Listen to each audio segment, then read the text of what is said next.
This is the professional version of the HBX 16889A, and they call it the 16889A Pro. For its size, this car has a ton of punch packed into it. Even that non-pro version back there has a ton of punch packed into it. The main differences are, this one has a slightly larger, more powerful motor. It comes with oil-filled shocks, metal front and rear axles, along with metal diff and wheel cup, and the gears inside the differential itself are metal too, along with the spur gear. That makes for a really solid, durable truck. We've already done an initial review on this, so if you're thinking about one of these, I definitely recommend you check that out. I'll leave a link to that video in the description of this one. In this video, we are going to put larger tires on it because this truck right here, which is very similar, it's almost the same thing, has larger tires on it, and it performs even better because we're going to start with these, which already are a good size improvement, and then we're going to throw this set on there. And you might be thinking, no way, dude, that's way too much tire for that little truck, but honestly, I think we'll be pleasantly surprised. And again, check out that video in the description if you want to see how it operates with these stock tires on it first. Oh, I almost forgot, we actually have broken pins inside the axle on both front ones, so we're going to replace those real quick.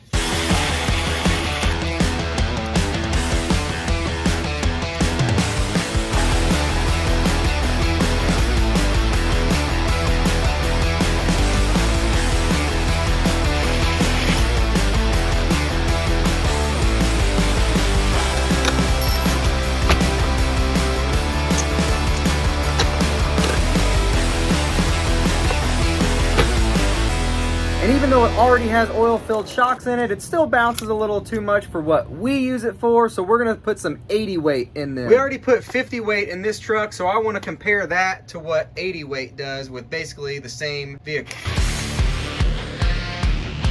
Full of fluid.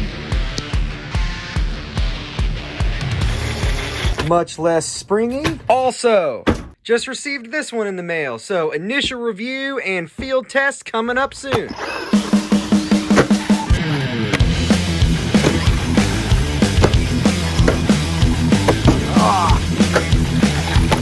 Oh.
Time for new tires. Overkill?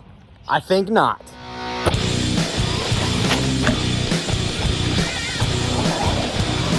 I did also put wheel spacers in here to help widen the stance and prevent body rubbage.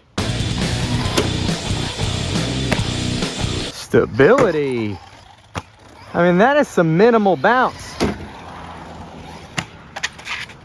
All right, a little more that time. Oh, could that have been a more beautiful transfer? Nope.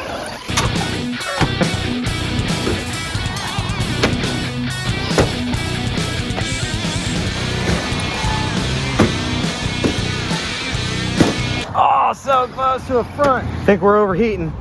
Ooh, yeah, that's hot.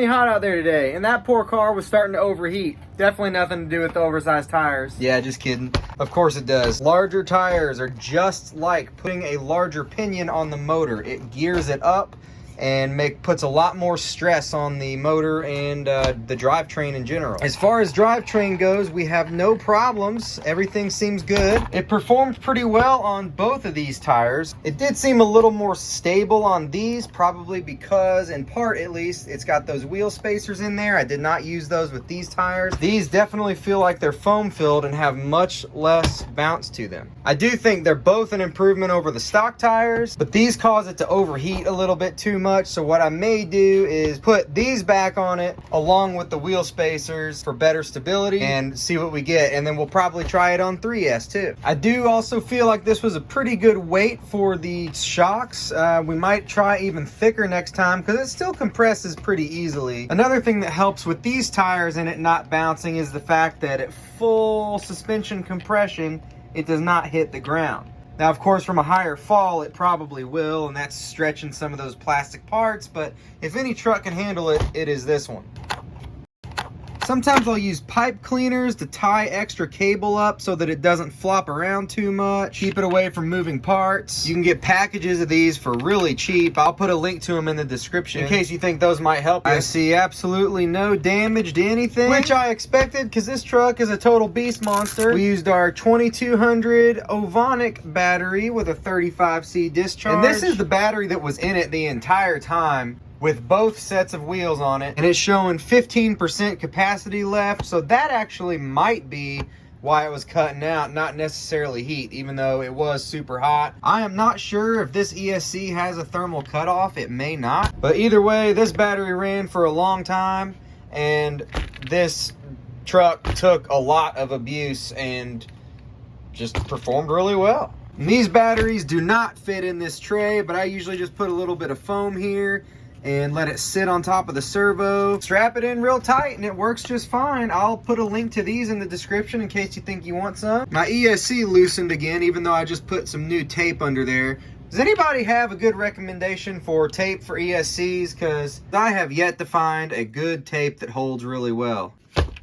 What tires do you guys think are best for it? The stock ones, the monster truck tires, or these oversized ones that I've got on it right now. They all have different qualities. Like this one, it won't really do flips very well. Well, it will do front flips, but it doesn't have much air control other than that. However, it just really like squats down under power and just, I don't know, there's something different about the way it operates with those.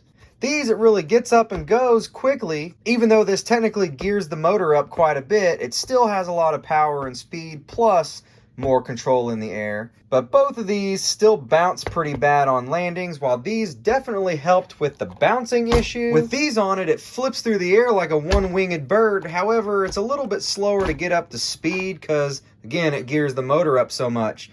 Not to mention how hot it gets after a relatively short amount of time. But it was much more stable on these, plus bounced a lot less upon landing. So in my opinion, they all have their place, but which one fits your driving style?